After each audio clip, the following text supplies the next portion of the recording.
সেদিন সুমনা বাঁধানো গঙ্গার পাড়ে বসে অলস ভঙ্গিতে আকাশ পাতাল ভাবছিল।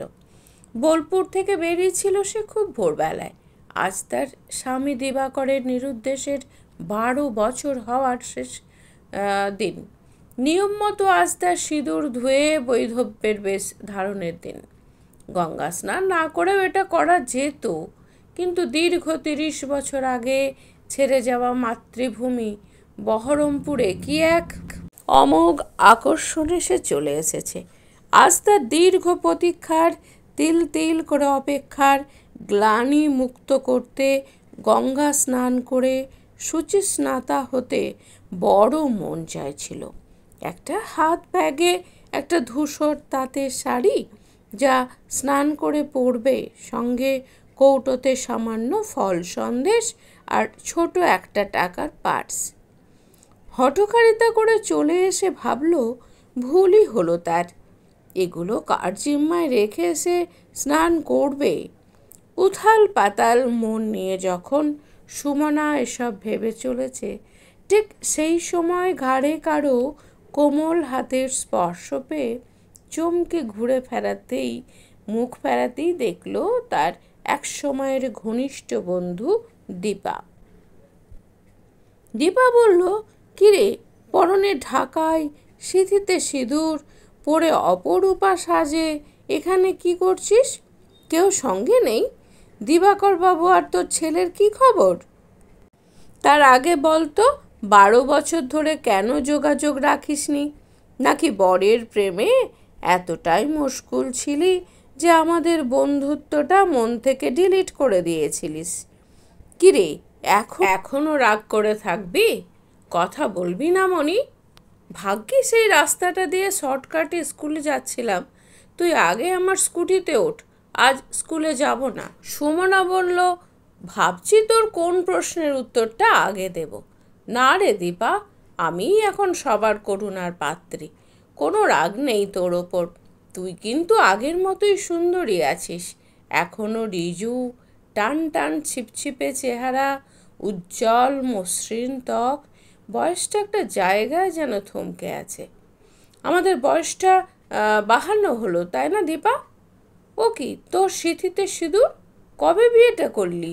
তোর ভাস্করের তপস্যা তাহলে সার্থক হয়েছে বল।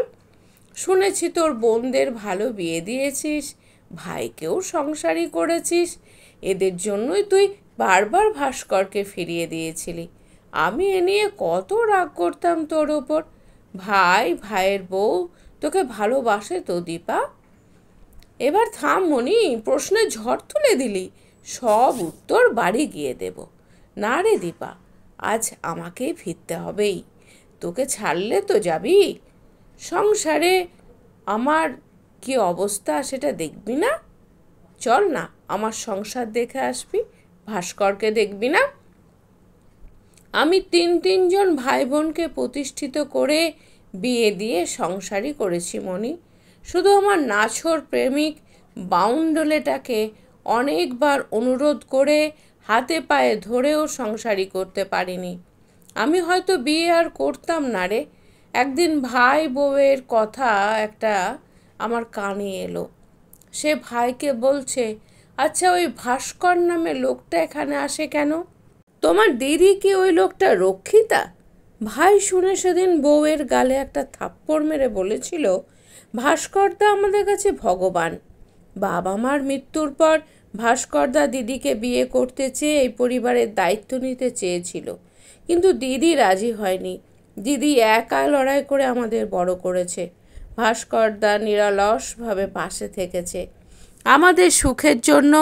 সে সারা জীবন সন্ন্যাসীর জীবন কাটিয়েছে। ওই কথাটা কানে যেতেই আমি মন ঠিক করে ভাস্করকে ফোন করেছিলাম।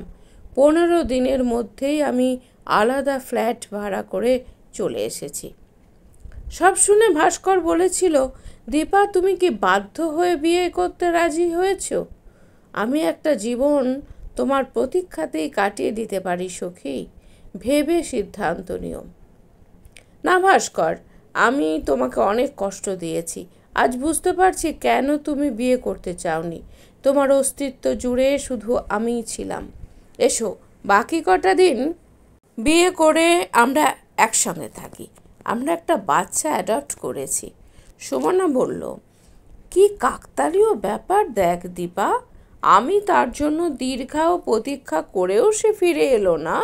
তোর আর ভাস্করের প্রতীক্ষা দেরিতে হলেও সার্থকতা পেল। তুই এসব কি বলছিস মণি? কার ফেরার কথা বলছিস? দিবাকর। দিবাকর আজ 12 বছরের নিরুদ্দেশ। আমাদের একমাত্র ছেলে সৌম্যর মাধ্যমিক পরীক্ষার শেষ দিনে গভীর রাতে একটা চিরকুটে তার চলে যাওয়ার কথা লিখে রেখে বাড়ি ছেড়েছিল। ওর চলে যাওয়া আজও আমার কাছে রহস্য। আমিও একটা স্কুলে পড়াই। দিবা বলল, চল মণি, আমার ফ্ল্যাটে চল, একটু অপেক্ষা কর, স্নানটা করে নিই। আজ থেকে আমার বৈধব্যের দিন শুরু। আসলে দিবাকর চলে যাওয়ার পর থেকেই তো আমার বৈধব্য শুরু হওয়ার কথা। তবু মনে হয়েছিল হয়তো সে ফিরে আসবে, কারণ আমি তো আজও জানি না সে কী কারণে বিয়ের এত বছর পর স্ত্রী সন্তানকে ছেড়ে চলে গিয়েছিল। আমাদের মধ্যে কোনো ঝগড়া, মনোমালিন্য, কথা কাটাকাটি কিছুই তো হয়নি রে। ফ্ল্যাটে ঢুকেই দীপা হইচই করে বলল, এই ভাস্কর, দেখো কে এসেছে। ভাস্কর বেরিয়ে মণির মুখোমুখি হতেই মণি ভূত দেখার মতো চমকে উঠল। ভাস্করও কেঁপে উঠল। মণি একবার ভাবল, দেব নাকি ভণ্ডটার মুখোশ একটানে ছিঁড়ে। দীপা বলল, কী রে, ওকে দেখে এত চমকে গেলি কেন? সুমনা বলল, আসলে তোর ভাস্করকে দাড়ি গোপের জঙ্গলে ঠিক একজন তপস্বীর মতো লাগছে রে। নমস্কার ভাস্কর, আমি সুমনা, চলুন বসা যাক। ভাস্কর ম্রিয়মাণ হয়ে বলল, আপনারা গল্প করুন, আমি আসি। সুমনা হেসে বলল, কোথায় যাবেন মশাই, এক যুগ পরে আমাদের দেখা হলো, কত কথা জমে আছে। দীপা বলল, কি বলছিস মণি? সুমনা ম্লান হেসে বলল, এক যুগ পরই তো আমাদের তিনজনের দেখা হলো দীপা। তোর ভাস্করের গল্প শুনে শুনে তো ভাস্করের একটা ছবি আমিও মনে মনে এঁকে রেখেছিলাম রে, শুধু চোখেই দেখিনি। ভাস্কর তোর কাছে, তোর পরিবারের কাছে ভগবান, কিন্তু আমার গল্প তোরা শুনবি না দীপা। আচ্ছা মণি, তুই দিবাকরকে খুঁজিসনি? দিবাকরের সঙ্গে আমার ভালোবাসা ক্লাস 10 থেকে।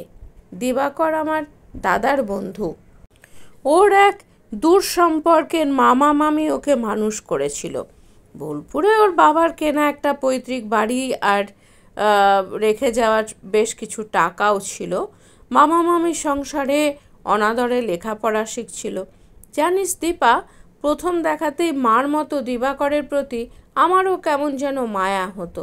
ভাবতাম আমি কেমন বাবা মায়ের দাদার স্নেহ ভালোবাসার গণ্ডির মধ্যে বড় হচ্ছি, কিন্তু এই ছেলেটিকে তো ভালোবাসার মতো কেউ নেই। বয়স বাড়ার সঙ্গে সঙ্গে এই মায়া থেকেই আমার ভালোবাসার শুরু।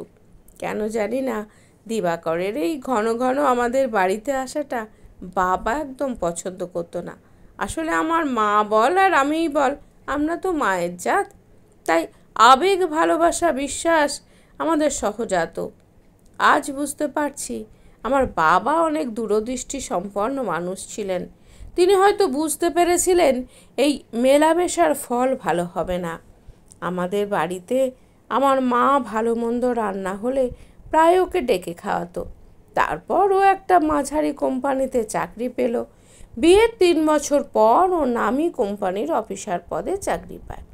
পোস্টিং ছিল কলকাতায়।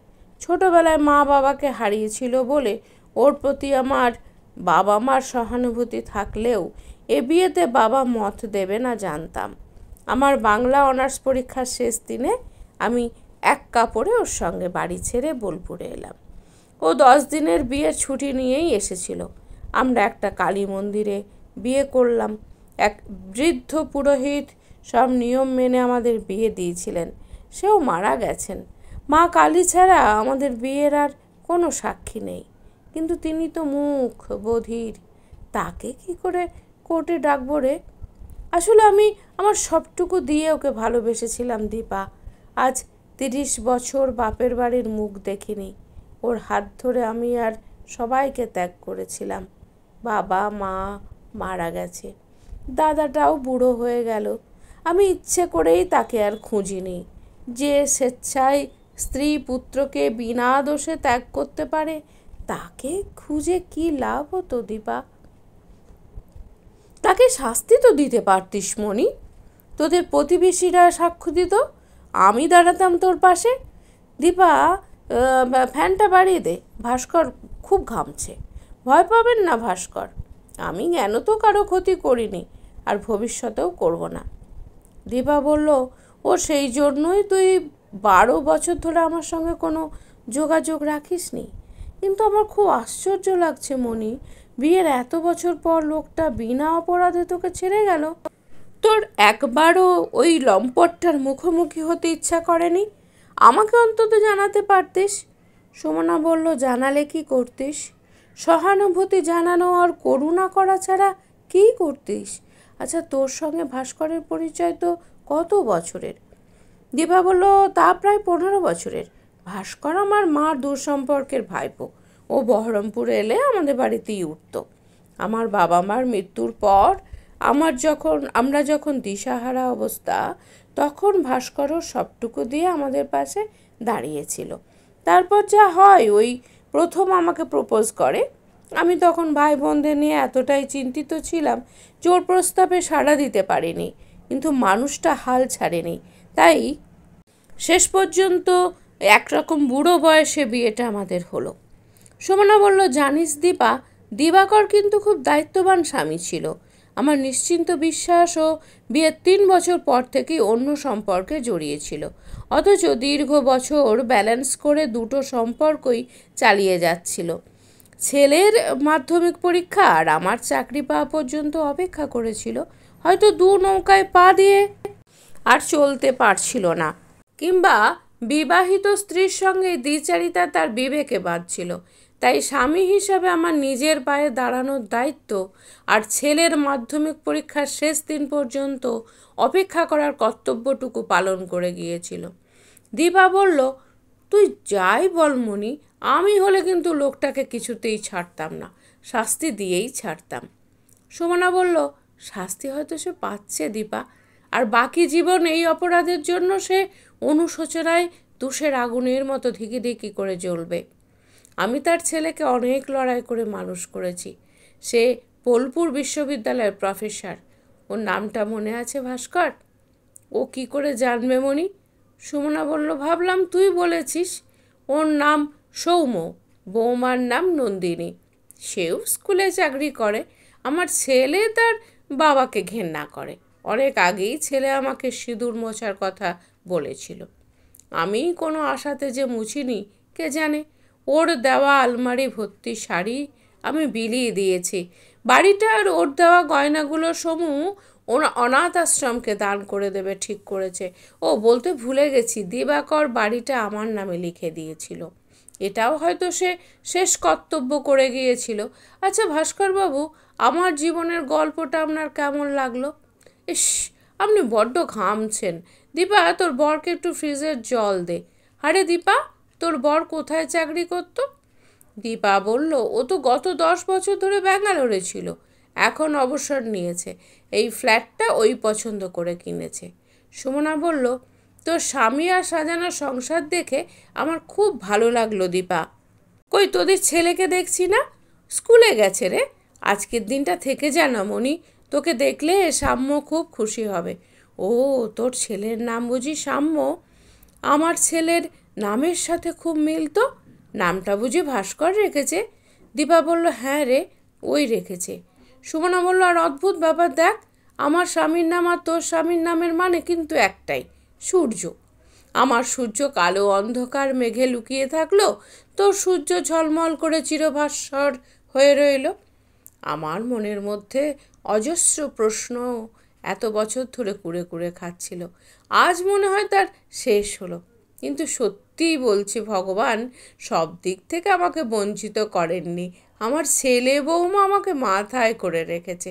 ওর দেওয়া হীরের আংটিটা আমি আজও বোকার মতো বহন করে চলেছি। এমনটাও ভেবেছিলাম আমি যা অনুমান করেছিলাম সবটা ভুল। সে হয়তো কোনো দুরারোগ্য রোগের কারণে বাড়ি ছেড়ে আমাদের চলে গেছে, কিন্তু আমার অনুমান নির্ভুল। আজ এটা পড়ার আর কোনো মানে হয় না। এটা তোদের বিয়ের উপহার হিসাবে তোকে দিলাম দীপা। আংটিতে ডি নামটা খোদাই করা। ভাস্কর, আমার অনুরোধ, এটা আপনি দীপাকে নিজের হাতে পরিয়ে দেবেন। প্লিজ না বলবেন না। দীপার জীবনে আপনি উজ্জ্বল সূর্য হয়ে থাকুন। আমি আজ আসি রে দীপা। তুই খাবি না মনি? আজ আমাকে খেতে নেই রে দীপা। আজ প্রকৃত অর্থেই আমি বিধবা।